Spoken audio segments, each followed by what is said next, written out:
Hello and welcome to Muscle Cards and Combo. Today I have the pleasure of sitting with three amazing gentlemen, Mr. Stephen Tasciotti, Mr. Dale Barnes, and Chris Hicks. On this show, we're going to be talking everything cars, from collectors, builders. If you race them, you're on here.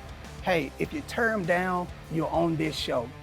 Now, we're going to be talking about cars over playing different card games for your card lovers. Poker, spades, blackjacks, whatever, with muscle cards. Now, muscle cards are custom playing cards laced with desirable cards on each face of the card. Okay, Chris, tell everybody what you do. I'm the founder of Collectible Motor Car of Atlanta here in Atlanta, Georgia. We've been open for about a year and a half. We deal with collectible cars, anything from a 1955 Beetle all the way up to a 2019 Z01. We do a little bit of it all. But that's basically what I do. I enjoy what I do. I love what I do. I eat, sleep, breathe cars. So that's kind of how I ended up meeting you. Actually, I was at a car show promoting the business, and we ran into each other and we hit it off right off the bat. And you were telling me about what you wanted to do with the card game and everything, and I was open to help you out any way I can. So that's how we ended up here in the showroom. But other than that, man, I'm blessed. I don't have any complaints. Yeah. Well, I met Calvin 2 years ago at Caffeine and Octane. For the better part of my career, I was the division manager of marketing for Yamaha Outboard Motors. That was until this March when I retired. And now I get up every day with my wife trying to figure out exactly what our plan for the day is going to be. And I have to tell you, it involves a lot of detail on my car. Yes. Stephen. Hey, I'm Steve. We'll work here at Collectible Motor Cars, hunt cars on a daily basis. I spent about 20 years in manufacturing, automotive manufacturing, and I always flipped cars on the side, and now I kind of do it as a full-time thing, and it's definitely a more passionate daily get up and go. So. Now, before I open up the table, thank each and every last one of you guys for doing this. That being said, what is the worst car you have ever driven? Oh my gosh. Do we really want to go there? You got to do it. That's a hard one because I've drove a lot of cars. Being in this business, I've drove anything from a Model T to a Pinto. Man, I'm going to have to think about that one. The Model Ts are cool cars, but they are a pain in the butt to drive. Mm-hmm. It's like driving a tractor pretty much. Yeah. And half the time they don't want to run right. The carburetors are old on them. And I'd probably have to say an old Model T would probably be the worst car I've ever driven. Well, I'll tell you, my wife and I both, when we were going through school, had Volkswagen Bugs. Mm. And to the positive, I've learned that you can keep those things running with a roll of wire and a bunch of duct tape, but not the most enjoyable cars, at least for me. I would say if I had to talk about owning one, I had a Ford Contour. I think it was a 95. That was an absolute bucket of crap. It was a terrible car. It's probably the ugliest and most awful car that I've owned. I know when I got my Chevelle, beautiful on the outside, everything, front to back, in and out. It is. The moment I got in that car, I said, man, this car's all over the place. I can feel everything, body roll, every bump, every rock that the tire goes over. And I'm like, okay, from now to how they was driving it then, I'm like, this can't be what they was experiencing back then. Like, what were you driving? I'm thinking, what were they driving on? But the car was all over the place. So, and my wife tells me even more now, you should drive your car. You should drive your car. I'm like, yeah, I'm gonna drive the car, babe. I'm gonna get in there. I'm gonna enjoy it. But in my mind, I'm like, man, this car's all over the place though. So, but it's okay. It's coming around. I'm actually getting used to it. So it's definitely a lot better. Well, that's one good thing with the market now with the resto mods. You got Ride Tech, you've got Detroit Speed, you've got several companies like that that are making great components that can definitely help improve the ride. It's expensive, but the enjoyment that you get out of driving the car versus how it is stock. You get rid of that old gearbox, put a rack and pinion in it, put coilovers all the way around. I mean, the things ride like they're on a cloud after that. But you definitely got the right car. Being in this business, I've had several Chevelles, and the 70 Chevelle is the king of the road, Yes. man. That's what everybody wants. As far as the Chevy guys, you know, the Fords, you know, still the Mustang fastbacks are still pretty hot, the Mach 1s. But if you're a Chevy guy, everybody wants the 70. So you got the right year, man. It's a beautiful car. But man, we can get that thing riding good, man. Oh, it takes a little bit of money. Yeah, the I money think that's what part. makes the difference between transportation and a car that you have a love affair with. Yes. And I think half of the enjoyment of ownership is all the things that you do from a day-to-day basis to take care of them, prep them, solve issues like you're talking about. Yes. That's where a lot of the enjoyment comes from. Modernize it more. Otherwise, it's transportation. Right. Another good point with those 70s cars is those bench seats or any of the seating in there. I there's mean, a lot you of know, you space go back around there. a corner, you just slide off the seat. You're in the passenger side before you know it. Yeah, that's the whole experience, I think, with the classic cars. You know, you get used to riding in these modern cars. And you go and hop in one of these classic cars, and they're a little noisy. They smell a little bit more than like a new car does. That's the whole experience that people fall in love with, you know, especially, you know, older generation or people even like my age. You know, like when I was in high school, I dreamed about a Trans Am. If you had a WS6 at my high school, you were the man.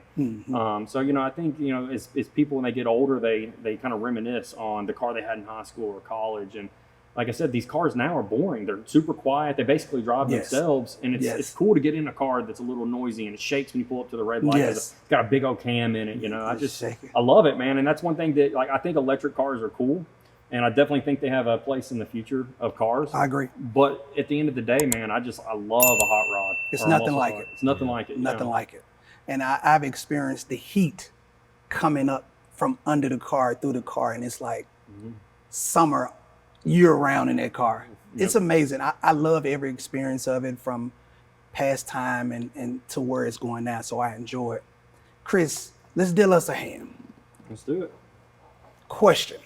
Where did you get your desire from cars from? You can go ahead and start off, Steve, while I'm doing this. I think it started when I was a kid. I mean, just the 80s car shows, you know, I mean, like Knight Rider, Dukes of Hazzard, whatever it was, you know, I mean, and it just grew from there. And then when I was 15, we moved to South Carolina in the South, and there was a drag strip around the corner. And I mean, me and my buddy were just trying to figure out how to make our cars faster. Yes. You know, broke a lot of transmissions that parents weren't happy about, but had some fun doing it. Definitely got in some trouble too. Been there, done that. Yeah.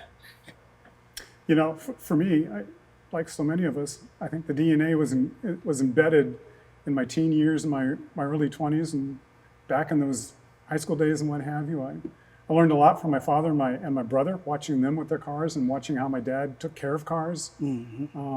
I watched all of the muscle cars that my brother had, and had a lot of desire that grew up from that. And for me, ultimately, it was sort of a cross-section of enjoying dirt bikes and muscle cars, and that's what brought me together for an El Camino. Nice. Yeah, I would have to say mine stemmed from a young boy. My uncle and my father always had cars. My father buys and flips cars. My father will buy one that needs some work done to it, and so I've always been out in the garage watching him work on stuff. My uncle's built several very high-end show cars. I mean, he can cut the quarters out of cars, put new roofs on them. I mean, so I can remember growing up, I can remember being 8 years old, going to my uncle's house and going into his garage. He'd have his cars, friends' cars, they'd all be in there working on their cars. And one thing that I really remember as a kid, like, he was always that crazy uncle that would show up to Thanksgiving and do a burnout in the street. You know, so like I can remember being a kid seeing that, you know, and your uncle, you know, your uncle or your dad's always like your hero, you know. So I can just remember him being crazy. I remember one time, this is kind of funny, we were at a funeral for one of my uncles that had passed away. And at the end, after it was all said and done, my uncle, he was a painter, the one that passed away. So he was a big car guy. Well, at the end, we're all sitting out there, you know, after the funeral and everything. And all of a sudden, we just hear, we see him come flying down in his third-gen Camaro, and he rips the e-brake and does a 360, and then just starts cutting donuts in the parking lot. You need. Yeah, he was wild, man. And like I said, it would be Thanksgiving, man. He'd pull up and just do a brake stand in the parking lot and just smoke it up. And he was just crazy like that. And I think, you know, just seeing that as a kid, you know, and my dad would always, you know, sometimes, you know, it'd be wet and he'd go to pull out and he'd bust it sideways a little bit, you know, and I'd be in the car, you know, and I'd just eat that up, man. And, you know, I've always loved cars. I wanted to race cars, but my parents just didn't have the money. You know, to race, you have to have some money. It's big money. It's big money. I did the next best thing. I street raced. I did a lot of that. I've been in trouble for evading arrest in a car. I ran from cops. I've been caught once, and I've ran probably 10 times and never got caught. But like he said, I think it was in my DNA. I just think I've always had this drawn to cars. I've always been passionate, and I've gone away from it before. I bodybuilt for a little bit. You probably can't tell now, but I didn't do anything car related when I bodybuilt. Nice.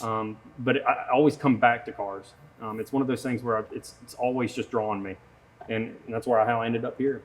My first experience with cars, of course, you had the Matchbox, you had the Hot Wheels, you had the small scale cars, and we had the remote control cars. The only thing, those were the only experience we had prior to seeing my stepdad pull up in a Chevelle. And at the time we playing with the remote control cars, and we just hear and we stopped and said, "What's that?" So we immediately run to the front door, and he's in the street, and we like, oh my God, it's a surprise to everybody. We've never seen anything like it, anything close. So our first thoughts were, oh, our stepdad got a racing car. Oh my God, he got a racing car. So we run down the steps, and he's in the middle of the street, and all of a sudden he positioned his hand on the steering wheel. He goes back like this, and you can see him pulling.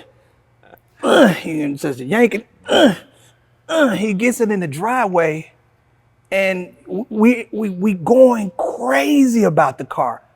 And he sits back, he's proud, he's a proud dad. And so we get in the car, and the Chevelles are huge cars. We get in the car, kids, when the seats, and we kids, we in the steering wheel like, dude, what's stepdad got a racing car? What's stepdad got a racing car? Oh my God, this is crazy.